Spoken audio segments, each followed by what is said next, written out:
If you have unpredictable income, it can be really hard to understand how to budget for that in your monthly budget. I know because I'm self-employed and my income is all over the place. In this video, I'm going to be answering Christine's question on how you can budget for unpredictability so that you can be confident with your budget in the next month. Also, before we get into the video, if you want your money questions answered privately, we can do so through my one-on-one budget coaching program, Budget Bootcamp. I will link to that in the description below if you're interested, so let's hop into the video. Hey guys, what's up? It's Justine with Debt Free Millennials, the channel to help you crush your debt and live payment free. If you're into that sort of thing, then you best hit subscribe.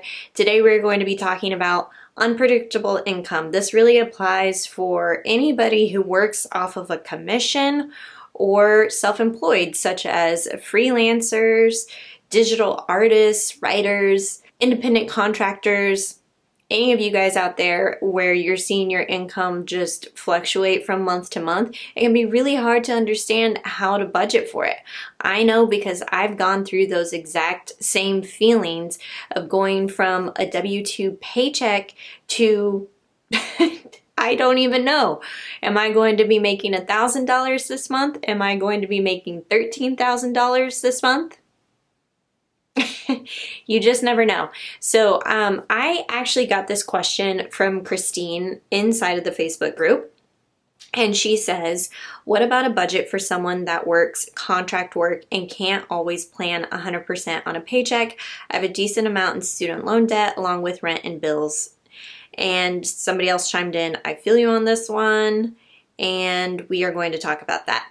Okay, Christina, this is a really good question, and I think one of the best ways that I've been able to budget for unpredictable income is to look back on what I've been making so far. So this really works if you've already gotten into a routine of being paid as an independent contractor or, working with unpredictable income. What you're going to do is you're going to take an average of the last 3 to 6 months of income, your actual take home of what's hitting your bank account, and take an average of that and then use that average as your base take home pay when you are budgeting for your income and expenses.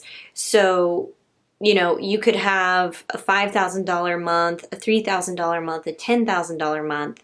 You're going to take an average of that 18K divided by 3. So really you're averaging a $6,000 take home if that was the case in that example, and then you would be budgeting for that accordingly. Another way to do this is you can also just look at minimum, what do you know you're going to be taking home? What is the minimum amount? So for me, knowing the past 6 months of what I've been able to take home, I know minimum I'm going to be bringing home $3,000 take home. That's minimum.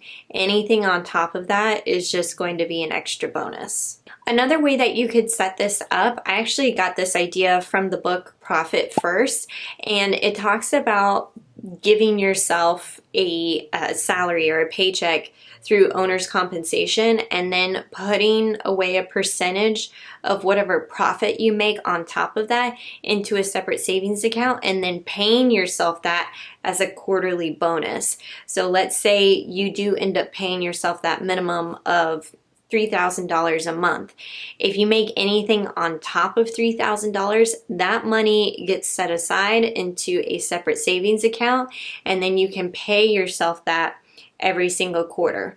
Now, there's a whole rhythm and formula to this according to the book, so you want to check that out. But if you are an independent contractor, self-employed, running your own business, then you are going to take whatever that revenue number is minus your expenses, minus your taxes, paying yourself that minimum income amount, and then whatever is left over, putting it aside.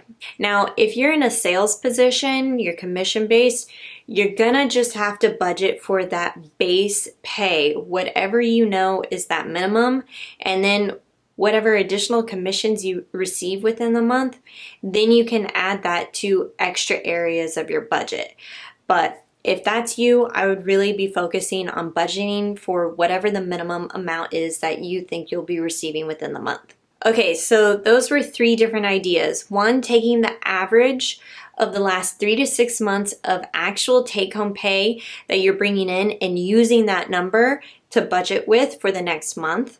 The second way would be taking what is the lowest amount that you earn within a month and using that as your base for budgeting. And then the third way would be including a quarterly bonus structure for yourself. You can do this on your own by taking anything on top of that minimum pay that you are paying yourself and then paying yourself a quarterly bonus.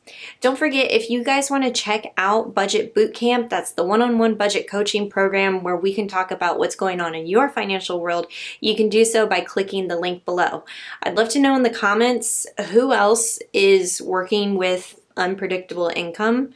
I think a lot of times it can feel a little overwhelming, but once you get this structure into place, you are going to feel so much more calm about the whole process because you have a system set up that is going to allow you to pay yourself. Thanks guys for watching. I'll catch you in the next video.